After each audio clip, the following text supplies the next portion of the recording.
أجمعين. السلام عليكم ورحمة الله وبركاته. I hope you can hear me and that everything is okay with you with this live stream. If somebody can send me a message just to let me know if everything is fine with you, inshallah it will be good for me to get it right now.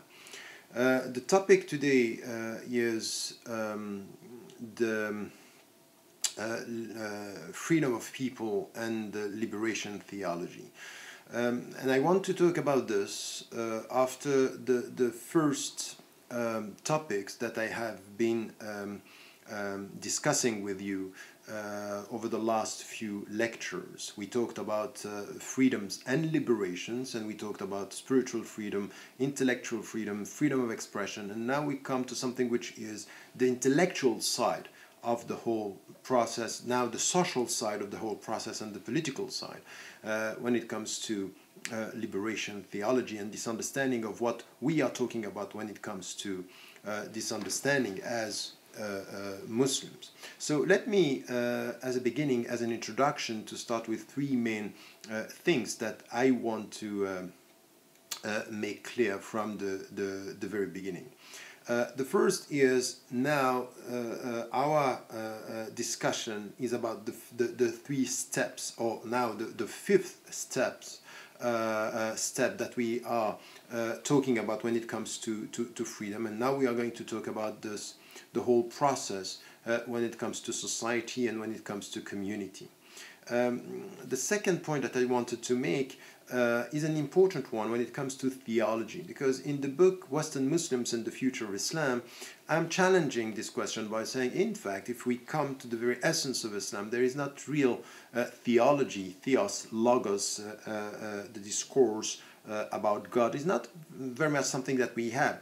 Afterward, we had something which was called Ilm al-Kalam. Ilm al-Kalam is much more the philosophical side of the equation, much more than the theological side. Even though afterward we had something which was a discussion about, for example, God's attributes and names and Asma wa Sifat and some of these interpretations when it comes to the creed and al-aqidah, for example.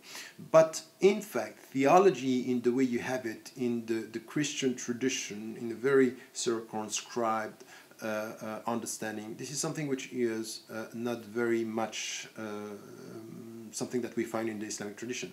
Now, there is a second meaning to theology, which is much more the way we deal with the scriptural sources, the way we extract some of the lessons and teachings. And this is the way you can talk about theology in a way where we are connecting this to the religious tradition. So this is what I'm doing here. When it comes to liberation theology, is how can we extract from the scriptural sources, from the two sets of texts, the Quran and Sunnah, the references and the principles that are helping this kind of interpretation.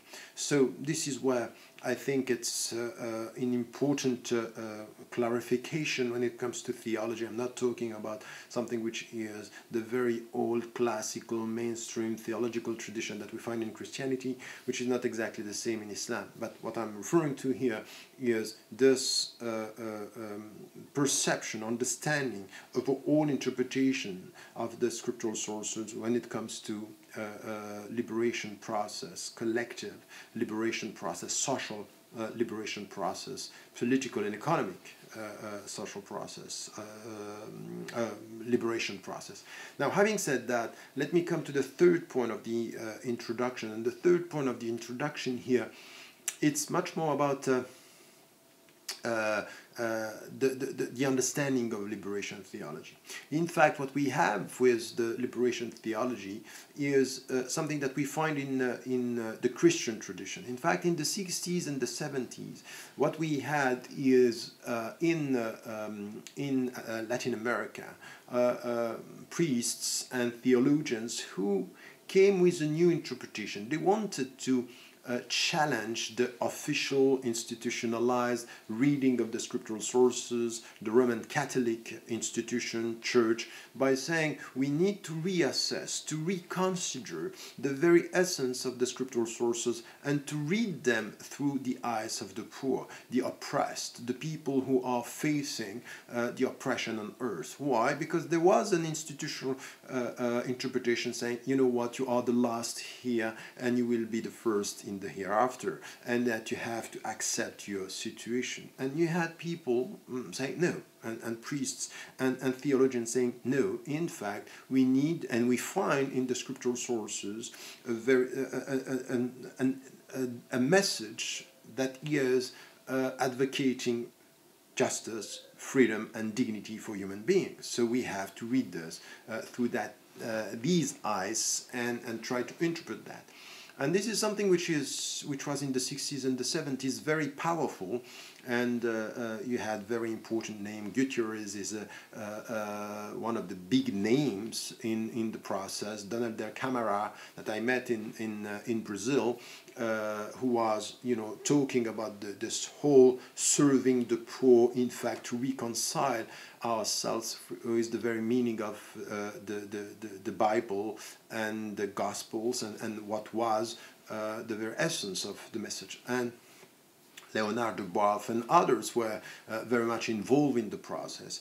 Now, what is interesting here, so these are the three main points that to understand what we are talking about is this new interpretation. From an Islamic perspective, when we come to this, there is something which is very often ignored and neglected in our tradition when it comes to this, because we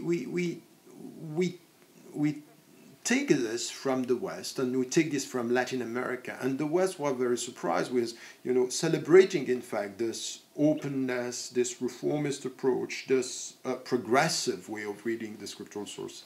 Let us come to the Islamic tradition, and there is something which is essential here, which in fact is the point that in the Islamic tradition, we don't have a church and we don't have an institution where there is a pope. Even in fact in the Shiite tradition, when we are saying yes, it's more, it's closer to the Christian church. That's true, but still we don't have in the Shia tradition a pope where everything is decided. We have scattered centers of authority. The same with, in a different way, but still the same with the Sunni tradition, where there is no reference. There is no one institutionalized voice saying this is the final word coming from the Islamic perspective. So what happened is, in fact, scholars coming from within the tradition and challenging and in fact understanding, and this is very old, in fact it's not the 19th century, it's not the 20th century, it's not recent, it's something that we had from a very old understanding by the scholars that in fact we need to renew our understanding. So when you have, for example, somebody who is very much unknown and known in fact through the readers or his followers like Ibn Taymiyyah, when he was facing the crisis, and it was a crisis after the 11th, 12th and 13th centuries, he was challenging the state of affairs by saying we need to come back and to renew our understanding. In fact, not having a central authority, but having a text, having the scriptural source, having the Quran, and saying our problem is not the text, our problem is the way we read the text. And if you look at what was said, the background of the liberation theology was all about interpreting. So it's how do we deal directly with the text. And if you go to the reformers, for example, and the Protestants, when they were dealing and challenging the authority of the Roman Catholic Church, it was about the text, it was about interpretation.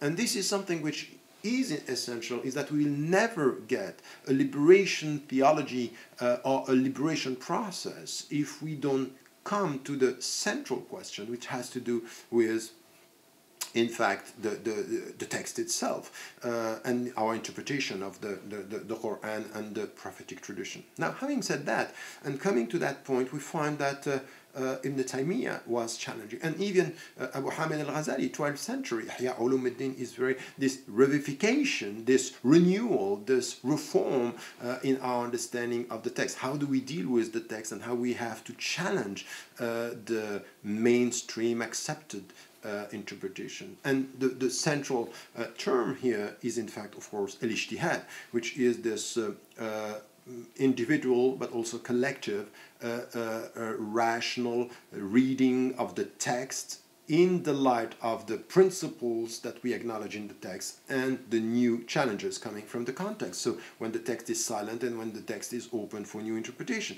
So when we are talking about this, and we get that from we understand here that there was something very old in the Islamic tradition saying, in fact, in our interpretation of the text, we have to renew. So this process of ijtihad, something that we'll find afterward with other scholars, and it's a very long tradition. And we know that at the end of the 19th century, we had what was known at that time, and the term now is quite a dirty term because we don't have a clear definition, and we need to get a clear definition. A Salafiyya, which now is related to the Salafi, and very often Salafi is Salafi jihadist, is literalism on the one side, or violence on the other. But a Salafiyya was a movement at the end of the 19th century which was threefold. It was not only two, it was Christians very involved, and they were coming with the fact that in the time of crisis, the Arabs should do something. So it was renewing the Arab legacy and the Arabic culture. So a Nahda was called, Renaissance, and Nahda was this understanding, and it was coming from that direction. So that not only Muslims, we also had secularists who were involved and also promoting something which was close to the Pan-Arabism.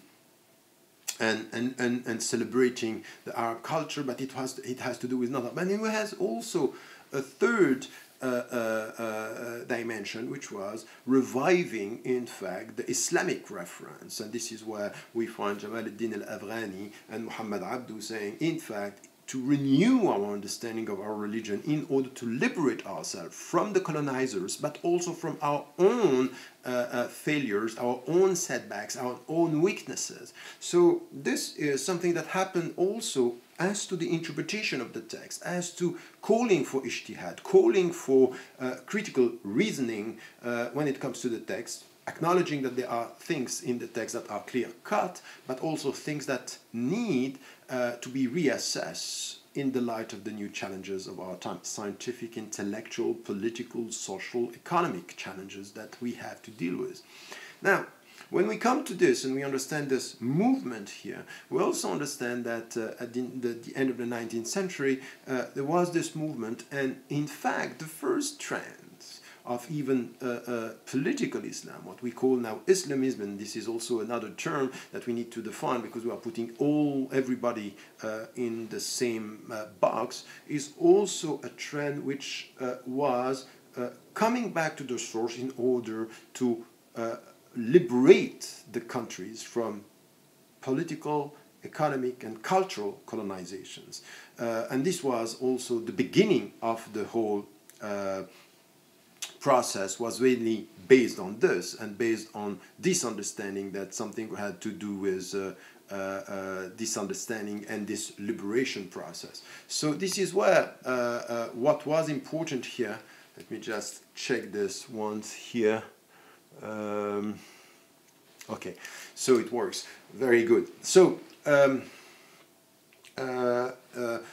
what we had is a very long tradition, and it started in the even 11th, 12th, 13th century, and then I came very quickly with I don't have time, 45 minutes for a lecture. It's just for us to understand that it's a very long process. But what was questioned in the Latin American perspective, that the essence or the key for a renewal of our understanding and coming back to the people and coming back to the essence of the text, was about interpretation. We don't have a problem with the Quran, we have a problem with some of the readers and some of the scholars who are reading the scriptural sources and the Quran. Now, this has been said, and this is an important point here in our understanding of how we have to deal with the scriptural sources, a very long process. So, rereading as the backdrop, the background that is needed when it comes to interpreting the text. Having said that now, the second thing which was very important, for example, in the Latin American liberation theology, was to read the scriptural sources through the eyes of the poor, the oppressed. And this is also because what was said, and some of them acknowledged this when I met with Donald Carrara in Brazil. He was telling me, when I'm talking about the Gospels, I'm talking about love, say that I'm a Christian, and when I'm talking about the poor, I'm labeled as a Marxist. And in fact, there were things that were taken from the Marxist tradition and reinterpreted in a Christian way in order to support the struggle for more justice. That's true, and this was acknowledged. But not only, it's also very sincere Christians saying that in the name of Christianity we have to do this, because this is the way we have to deal with the Bible, and you have to deal with the good news that we can find in the Gospels as to this life and the hereafter. From an Islamic perspective, we can find that when coming back to the Quran, the new reading is also say, okay, what do we find in the Quran that is helping us, in fact, or urging us to renew our reading of the scriptural sources. And this is why we can find parallels between what we find in the Latin American liberation theology and what we found before even, and the point is not important to know if it was before or after, the point is that it was before in the Islamic tradition, because there is no Pope, there is no church, there is no institution. So in fact, straight away the main question was interpreting the text. And for example, there is this story of Moses, alayhi salam, Musa, and the way he was challenging and had to go, اذهب إلى فرعون إنه طغى, and you have to go to Pharaoh, because Pharaoh طغى, he transgressed. So go there, and in fact is a story of all the messengers, and all the messengers were facing, in fact, three oppositions, not one, not two, three oppositions, and the whole stories that we have throughout the Quran, throughout our scriptural sources, it's to be understood in the light of these three dimensions. When they came, in fact, the first thing that they were challenging, the first understanding and the first resistance was by rich people, or powerful people, or people in power. And these people, they were concerned because they were seeing the new message or the new religion as coming to shaken their own power, and they were resisting and not accepting. And we know that this happened to Musa alayhi salam, to Isa alayhi salam, Moses, Jesus, and the Prophet alayhi salam, when he had to deal with the people who were saying, we can give you whatever you want, take whatever you want. And he said, you can give me the sun, you can give me the moon, I'm not going to stop, because it's not a matter of power, it's a matter of justice and principles. So in fact, first resistance, the powerful. The second resistance was coming from the people themselves and from the culture.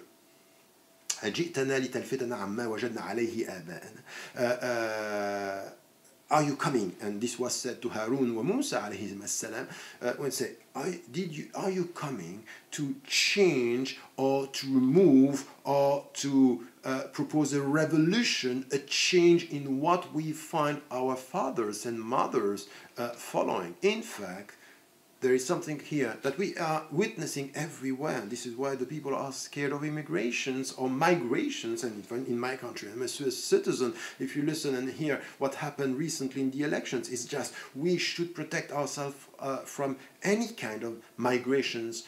And these people, the others, are changing us. And this is based on what? On this fear that people are coming to change the very essence of our culture. Knowing this, knowing that dimension here, it's important, and it will have to be considered, because all the messengers, all the prophets, all the people who came, even in the Far East spiritualities, it's exactly the same. It's exactly the same. You come and you are facing not only the powerful, but the people, because they don't want things to change. These are our traditions, and this is our identity. So, second level of resistance. The third one, which was very important, is that as much as they were facing the powerful, as much as they have to deal with people who don't want or didn't want change, they were followed by the poor people. They were followed by the oppressed. They were followed by the marginalized. And this is said everywhere. This was said to Isa alayhi salam. This was said to the Prophet alayhi salam. You are followed by these people who are nothing in this society. They are powerless. They are the marginals.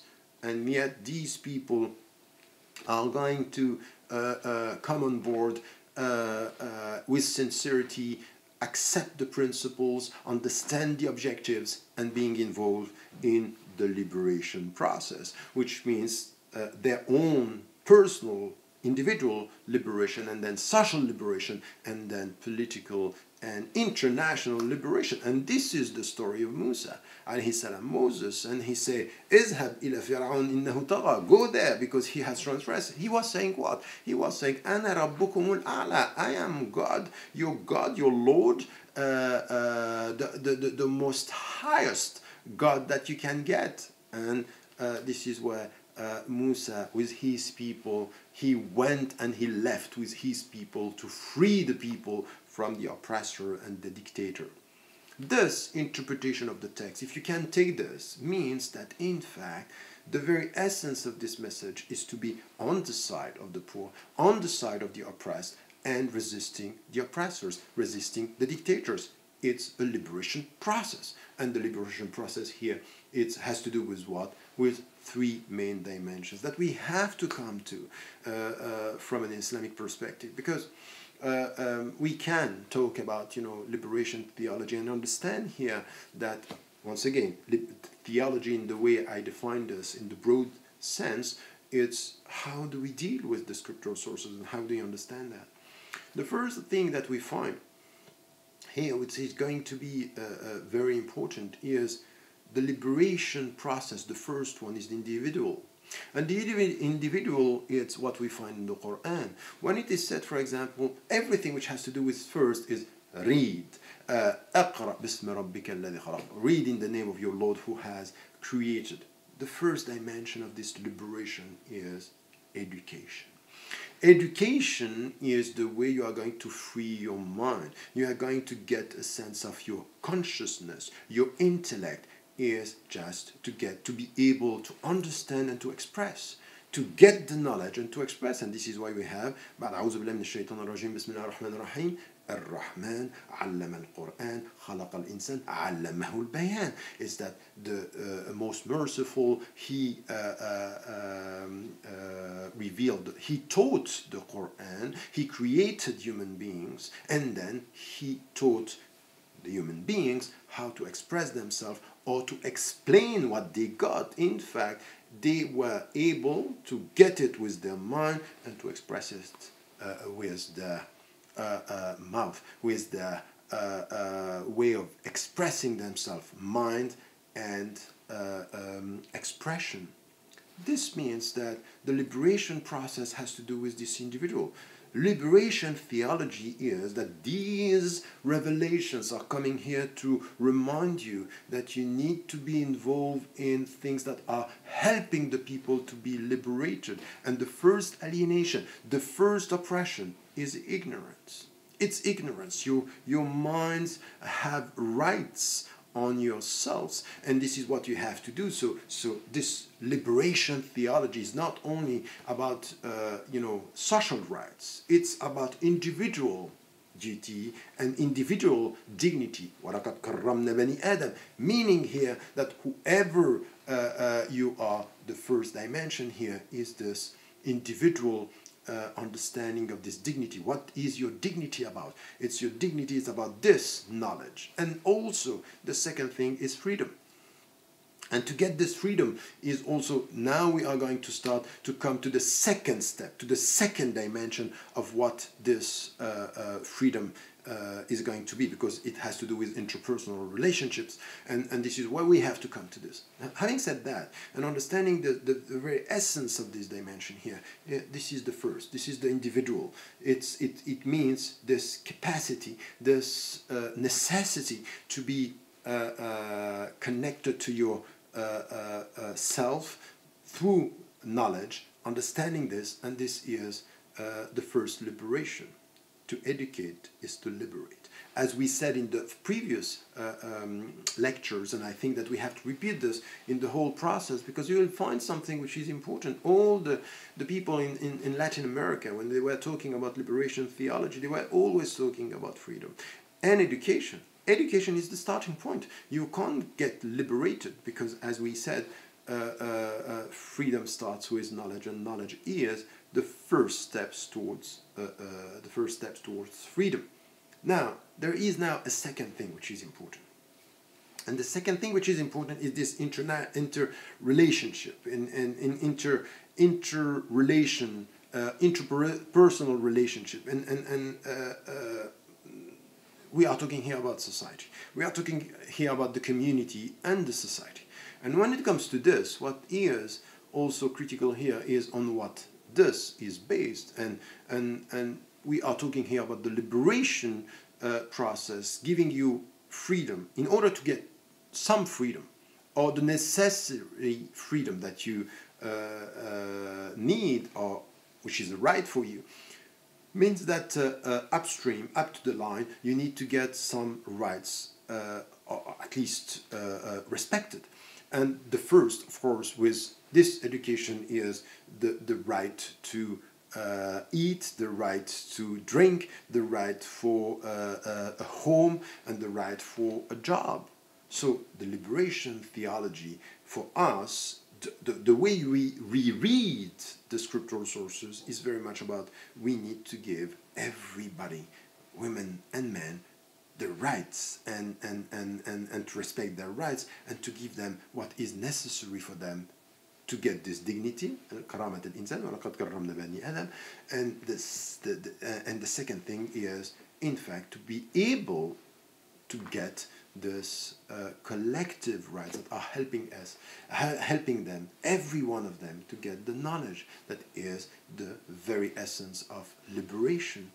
So now we read the scriptural sources in a different way. It has to do with the whole understanding of this understanding of human being beyond their own belongings. And there is something here which is important. If you come back to the Middle Ages and come back, for example, in some of the books that were written in Andalusia, or written by some Muslim scholars, and some of them were at the same time physicians, and the whole dimension of, for example, medical sciences in Islam.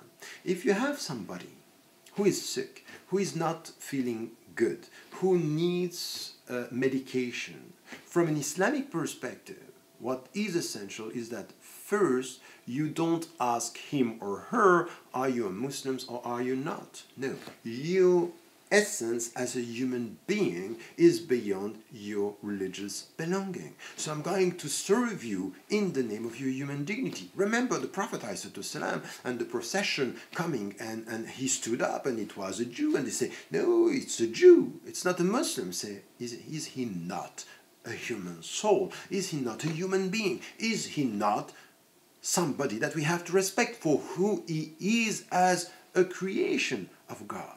So beyond your belongings or your religions, you have to be respected. Now, if you are black and white or Asian, your color is not to be considered. Whatever is your color, your dignity is beyond your color. Now, if you are a woman or if you are a man, your dignity is beyond your gender, is beyond your biology. So this is where you can understand it's very powerful here.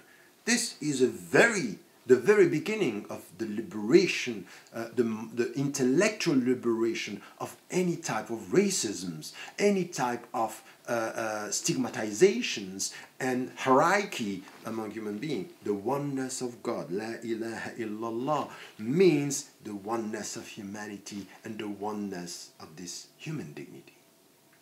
If you get that, this is the process. When you read the Quran through these eyes, you can get the very essence of this powerful message, that you have to go beyond that, that you have to go. And we can get this from medical sciences, things that were said in the Middle Ages by some scholars and some physicians that are not even understood today, because we have medical sciences for rich and medical sciences for poor. We have treatments that are only for the sake of rich people and not for poor people. The way, for example, even in Muslim majority countries we deal with AIDS, for example, is unacceptable, because some are protected because they have access to money and they have access to pharmaceutical transnational corporations, while the generic medicines are available, but not for the poor people. It's as if, you know, your life has less value because you are poorer. Who said that? Who can just change? Who can accept this? Who can accept this? While in Muslim majority countries, this is the way we are dealing. New slavery, new hierarchy between the classes and the social status. That's not the point. Here we can find that we need to get this understanding that justice, freedom, dignity, these are political, socio-political rights that have to be protected within the society. But there is another point which is also very important that we find with the liberation theology from the very beginning. And in fact, we got this in Islam, but we forgot that. Is in fact, it's individual and socio-political rights are not enough. There is a field where liberation theology should concentrate, because this is the key of everything else. If you don't get this, you're going to lose the two first. And it's the economic side. The economic side, it's very much about the economic system. So very often we talk about democracy, we talk about the structure of the states, and we talk about, you know, pluralism and giving your voice and expressing yourself, while we don't talk about the economic system. We don't talk about the global economic system. And this global economic system today is killing, between this morning and this evening, 150,000 people being killed out of starvation. Is that normal? Is that acceptable? So you can speak about whatever you want in the political side or in the philosophical side if you don't tackle this. And this is where the liberation theologians, they understood that. They said the key is economy. And they were, in fact, influenced, of course, by the Marxist tradition, the leftist tradition, by saying this is the key factors. From an Islamic perspective, these are still key factors, even though we are adding others in our holistic, comprehensive approach. But the economic side of the equation is critical. We see now, and at the beginning of the 19th century, many of the, for example, even the political Islam was very much about, you know, opposing the economic system. While what we see now is many Islamists and many political Islamic trends are obsessed with power, obsessed with politics, but no economic alternative. Or if there is an economic alternative, it's something which is very theoretical everywhere. So it's as if we think we are liberating the people from colonialism in political terms, from imperialism in economic terms, in cultural terms, but not in economic terms, and we accept that. Or we have some who are saying, yes, we have the solution. The solution is the economy, Islamic economy or Islamic finance. And you ask them about, okay, tell me, what is the new model? What are we providing the people with? And this is where we find that it's very often very superficial. We are Islamizing, so to speak, the means, but we are not changing anything as to the ends and the goals and the purposes and the aims themselves. Why? Because what we see is we want to do the same with other means. We want halal means to get not so halal ends. At the end, its benefits, its profits, is getting more and more money. In an Islamic way, in a halal way. I think that this is where there is a problem, because we have to renew our understanding. It's the whole system and the very essence of economy that should serve people and not people serving economy. This is where the Islamic finance sometimes is just changing the means and not questioning the ends, questioning the very essence. They want to do the same, to enter into a competition, which is not liberating, it's competing, not always for the good, but just to say, from an Islamic perspective, we are doing well. And I heard many scholars saying, you know what, we are doing very good in Islamic economy, Islamic finance. We were not facing, or we were not touched, or we are not victims from the recent economic crisis as the capitalist system was. And in fact, when you study a bit, say that's not the point. The point is that the very sensitive fields and the very sensitive transactions where the crisis started, of course, the Muslims were not involved in this. They were involved in other sectors. They were not protected because they have better means. They were protected because they were not exposed in some of the fields where there were this credit and what happened with the last economic crisis. So it doesn't mean that we have an alternative. We were just more protected because we are not so much exposed. Does it mean that we have another model? Does it mean that we are questioning and we have the way, or we are expressing the way to challenge? We don't.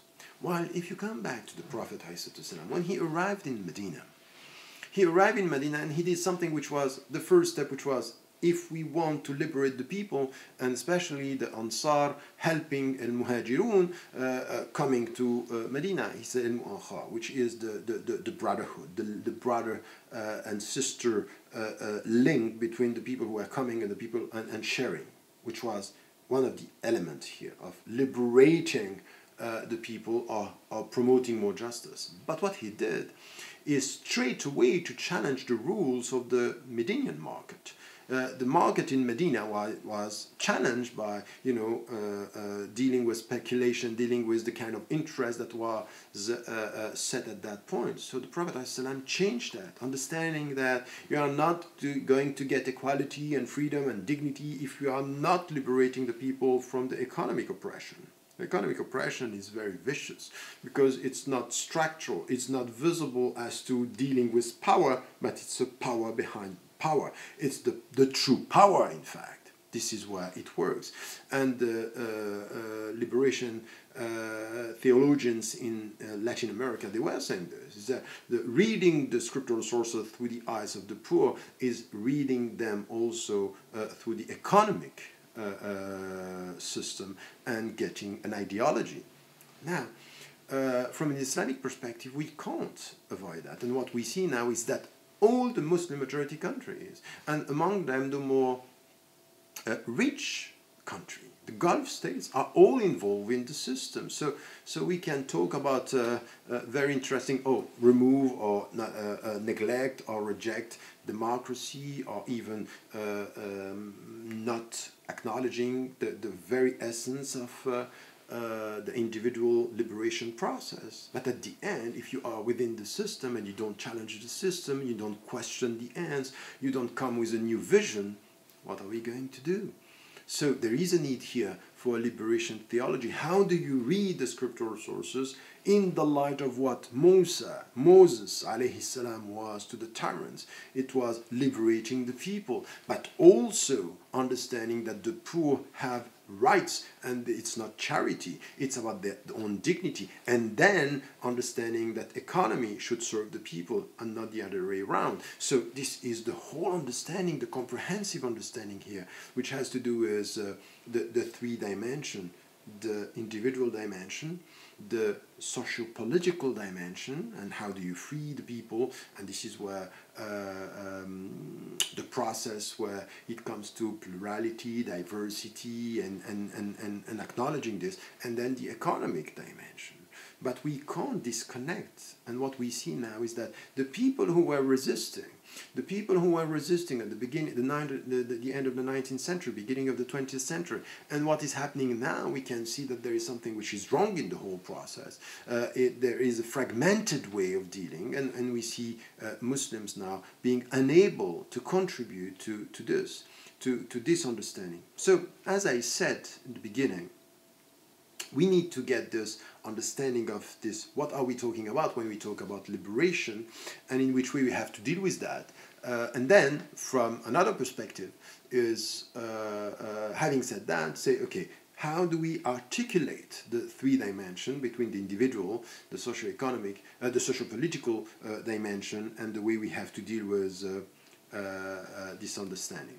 So I hope that you can hear me. I'm going to my conclusion now.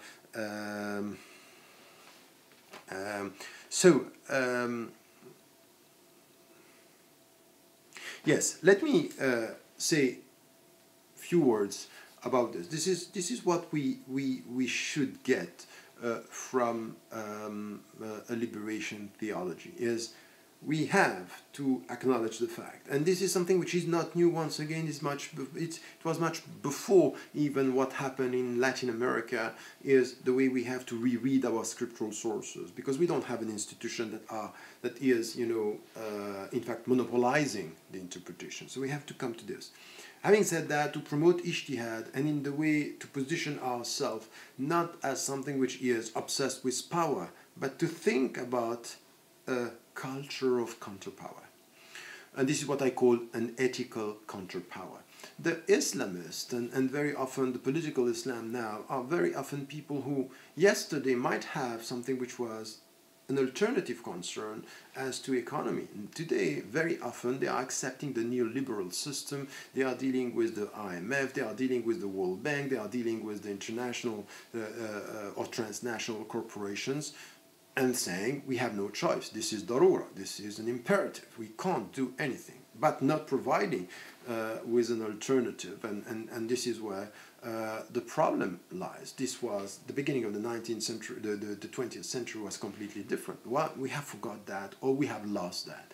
Now, it's also important to look at some of the scholars, and many of the Muslim scholars today, it's as if our only concern is to show that we can match, or we can be accepted by the West, as if it's not only to adapt, but to be accepted by the West, and with no real alternative.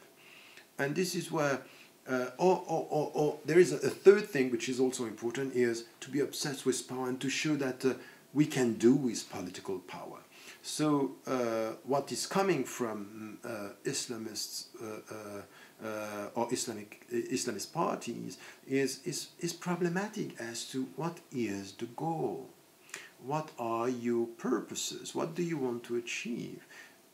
Do we liberate the people? Do we want to liberate the people, the individual, with education and dignity and freedom, the collective with justice, food, drink, home, work, jobs? This is what we are talking about. Men and women, the same in equality. And then are we challenging the economic system that is killing so many people every day? And the reason, one of the reasons, or the main reason even, behind so many political clash or conflicts and killings around the world, beyond the fact that people are dying out of starvation.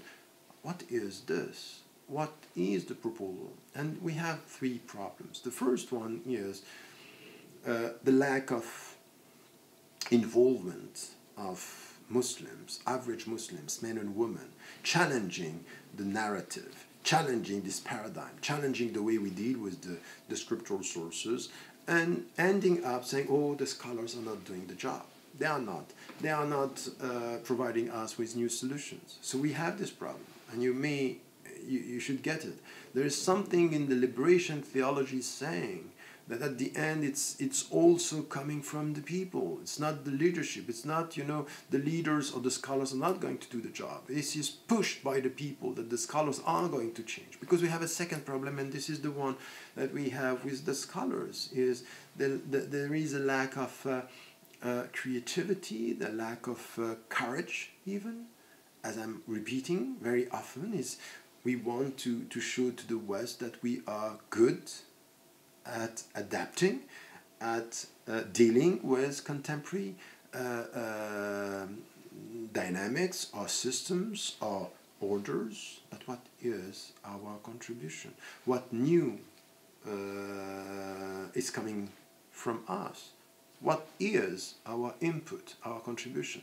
And the scholars here, not pushed by the communities, not pushed by intellectuals, not pushed by Muslims, are sometimes just in a situation where they are not challenging the authority, neither of the state nor of the economic system and the economic powers. So we are here in a way, in a very difficult, this is a true crisis, by the way, and this is why we have to challenge, and if not, we are going to lose even the very essence of our faithfulness in the way, for example, we drink, we live, and we consider life. The last thing which is important is this kind of alienation that we can see with some of the Muslims who are saying, oh, Islam is against the system, we are against all this, but at the end we are integrating the system. I see so many young brothers and sisters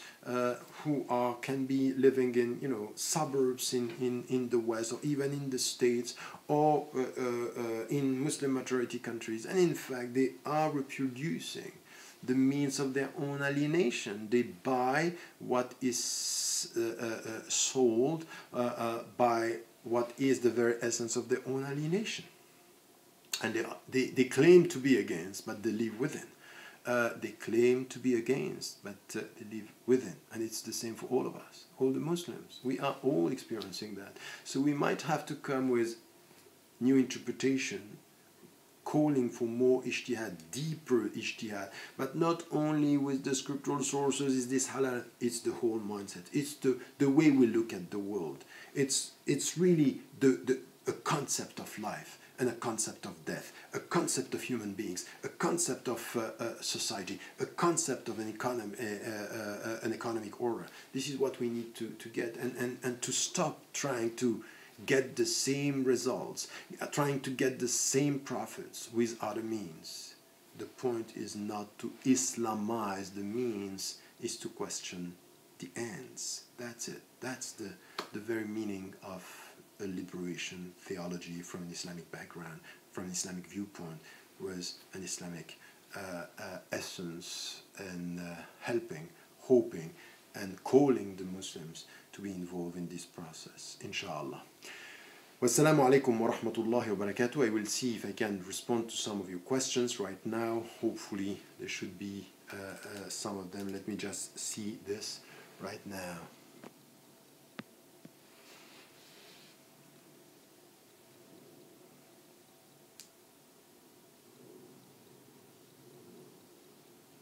So this is a good question about what is my perception about working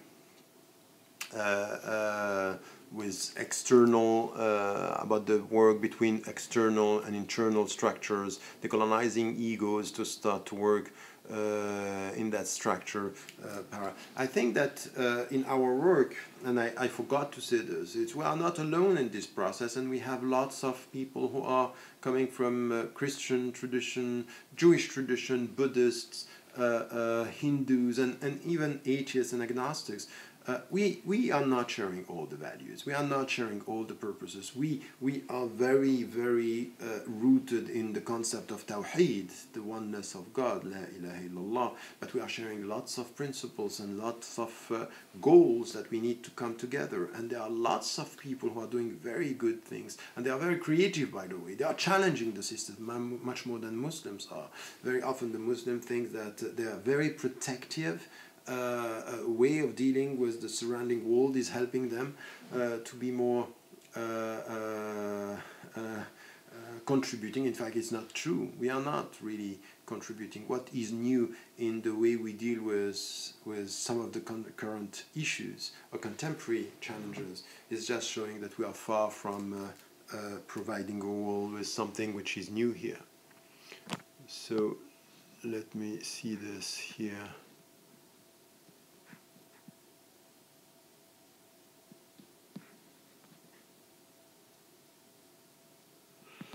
No, Islam and Quran are increased in valuable in one precise period of history. Why not stop using its rules anymore and settle for the ethics it teaches only? No, I think that this is where we have to be balanced. We need rules, and there are rules coming from the Quran, the prophetic tradition. And this is why I'm very cautious with the new school. I'm Maqasidi. I'm promoting the higher objectives of our Islamic teachings. But I don't want to do this in the name of some of the rules that we have. We have the wabit. We have things that are conditions. We have structures, for example, the rules when it comes, for example, to our creed, al-aqidah, in our practical, the practical way we are translating Islam in our life, al-ibadat. These are things that are not going to change. Well, we should not change the fact that we should avoid drinking alcohol or avoiding smoking, because this is also, by the way, these are not only rules. It's a way of life. It's very much has very much an impact on the economic system as well. So I think that we need to be between the goals and the rules. We need to be balanced, and there are some rules that we should not forget, because if we forget them, we are going to be in a very, very difficult situation and not having a clear understanding of the principle. So let me just see. How many dictators there are today we need to go to? Oh, yes, that's a good question. Many. And the first could be the first dictator that we have to face is our own ego. Sometimes we have internal dictatorship. So we have to come back to our ego and struggle, and then to go to all the people who are not respecting the freedom. Knowing that at the same time some of the dictators are themselves under the authority of some other forces. This could be other great powers or the economic system. So they are playing, and the systems are interacting. So we need to avoid being naive in the way we deal with the structures and the way we deal with the world. We have a deep problem of naivety. We have a deep problem of that's the problem. You know what is happening is that we see Muslims and Arabs and Africans and Asians and people around the world, by the way, and it's a new culture, being paranoia. Paranoia, paranoia, everything is controlled from everywhere. So there is something which is very complex as to the way we read the world. But when it comes to true, effective, objective assessments of what is happening, very naive. So it's just a complicated mind to imagine, simplistic mind to observe. That's the problem. We're not going to work. So we are imagining lots of things with people, but when it comes to, please, can you just assess the facts and the figures, just to get a better understanding and get a sense of history? When you have the less knowledge you have about history, the more imagination you might have about the future, a naive imagination. So sometimes, people, to be full of hope as to the future and knowledgeable as to the past, that's the point. But to be full of impossible hopes as to the future, because you are ignorant as to history, that's to be very dangerous. And we have lots of people like this who say, okay, I am a believer, so yes, with God, and in the way you look at it, everything is possible. But remember what the Prophet, peace be upon him, said to the Bedouin. tie up your camel. Before saying atawakkalu ala Allah, don't just let her like this and they no, you can't do that. And even the Prophet himself, he planned for 2 years almost just to get out of Mecca, while he was with God, of course, and God was protecting him.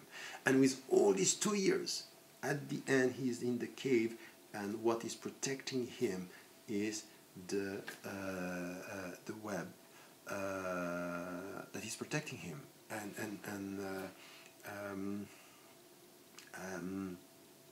Abu Bakr as-Siddiq radiallahu anhu saying, being scared, ما ظنك يا أبا بكر باثنين الله ثالثهما. What do you think? What is your opinion, ya Abu Bakr, about two and the third one is God? Saying, even if you plan, but you have to plan, and then you rely on God, inshallah. So let me just take two. Dear Professor, what are your opinion about the compatibility of the Sharia and democracy? Look, I have answered this question I don't know how many times, and there is one book, Islam, the West and the Challenges of Modernity, a second book which is The Quest for Meaning, a third book which is The Arab Awakening, where I'm talking about this by saying, as to the principles, we don't have a problem with the principles of democracy. These principles are, in fact, I was saying 5, and then I add 2 other principles. The first one is rule of law, equal citizenship, universal suffrage, accountability, separation of power, and you have separation of authority. And the third one came after a discussion I had. I had a new book coming soon, inshallah, with Edgar Morin, the French anthropologue and philosopher. And he told me you might have to add something which has to do not with the citizens, but with the migrants and the residents, in the way the people who are coming in your country should be respected with the same dignity. And I think that's very true.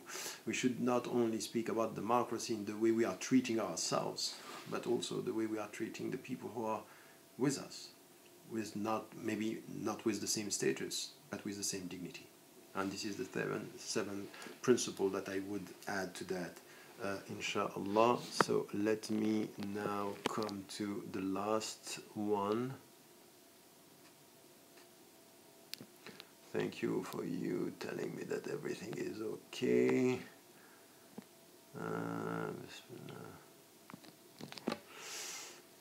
That is why every liberation lies on release from these alienating processes, only possible by providing a cultural alternative which is not biased. For this, it has to be based on divine instruction. Yeah, I think that this is very true, that liberation theology, and this is also something that the Latin American liberation theologians were saying, say, okay, it's about socio-political structure, but it's economic. The economic principles are important, and the last was also about the individual. But I would say that it was not always said in such a way, but this is something that we can to repeat what you are saying, the cultural side. The liberation theology is also cultural liberation. And cultural liberation, in fact, there are 2 or 3 fields that you cannot tackle if you don't connect them with economy. Environment, for example, you can't talk about environment if you don't connect environment to economy. But culture, exactly the same, because there is a world culture imperialism, and this is where we can see what is happening everywhere. So this resistance has to do also with, it makes money, it's the power of money, it's the power of economy, and we need to be very clear on that. So I would say that this is where, as people, we can find other cultures, other people, not Muslims. Sometimes they have the same concerns as we have, and we have to work together. So it's an alliance of people who want to liberate themselves from alienating culture, the alienating dominant culture, and they're saying, look, we have in our cultures things that are very, very positive, very, very updated and full of creativity, and we need to and could be also solutions for us today. We need to come to this discussion. So as you can see, the whole concept of liberation theology here, it's essential, and it means for us the way we deal with ourselves, the way we deal with our society, the way we are involved within the economic field, the way we are involved within our own and respective culture, and also the way we deal with the surrounding creation and everything which has to do with the environment, because we know that this is a gift, but we are accountable, and we have a responsibility. And al-Khilafah, the true meaning of al-Khilafah is that you are the vicegerent on earth, means you don't have the ownership of all that. You only belong to your principles, you belong to your values, you belong to your consciousness, and you have to act consistently with yourself, with the people, with the creation, with the culture, and within the economic field and dimension. That's it for today. Thank you so much. I hope that it was okay. Give me your comments if something went wrong, because I really need to know if it worked. I had some problem with the French before, so inshallah with the English it was better. With time we learn. It's the 5th lecture, so I hope that by the 10th I will be okay. Inshallah. May Allah help you, love you, and don't forget, never forget to tell the people you love that you love them. Inshallah. Assalamu alaikum wa rahmatullahi wa barakatuh.